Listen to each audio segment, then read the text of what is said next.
আসসালামু আলাইকুম। আজকে একটা অনেক বড় ঘটনা ঘটে গেল আমাদের সাপ্লাই চেন কিংবা ফ্রেট ফরওয়ার্ডিং ইন্ডাস্ট্রির জন্য অনেক বড় একটা ধাক্কা বলতে গেলে।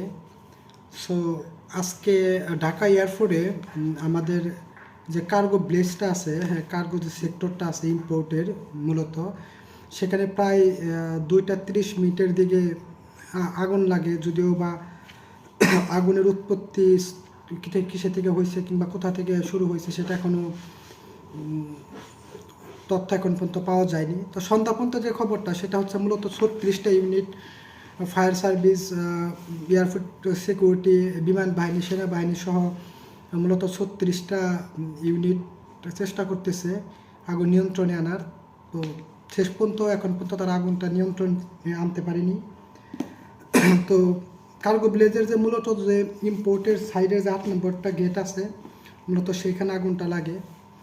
তো সবথেকে বড় কথা কি, দুর্ঘটনা তো দুর্ঘটনা, সেটার উপরে তো কারো হাত নেই, কিংবা আমরা মানে প্রাকৃতিক দুর্যোগ যেটা বলি না কেন সেখানে কারো হাত নেই।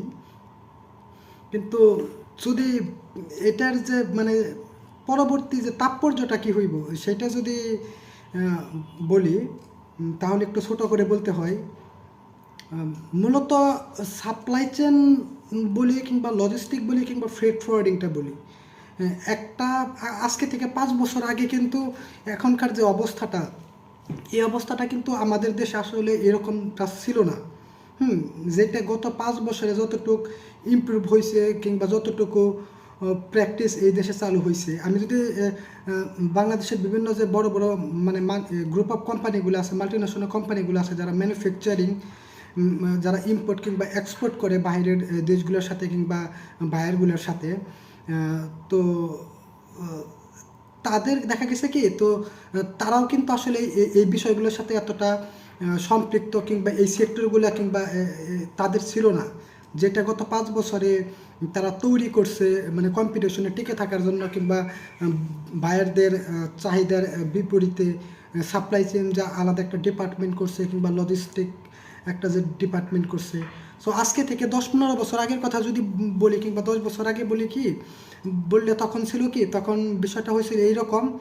তখন হচ্ছে কোয়ালিটির থেকে কোয়ান্টিটিটা বেশি প্রায়োরিটি দেওয়া হইতো। কিন্তু করোনা পরবর্তী সময়ে যদি হিসাব করি, বাংলাদেশের কথা, এমনিতেই তো অন্যান্য দেশগুলোতে এই সেক্টরটা সাপ্লাই চেইন বলি, কার্গো বলি কিংবা ফ্রেট ফরওয়ার্ডিং অনেকটা তারা এগিয়ে গেছে। আমাদের কথা যদি বলি, কোভিডের পরে হচ্ছে বাংলাদেশে কিছুটা প্র্যাকটিস শুরু হয়েছে।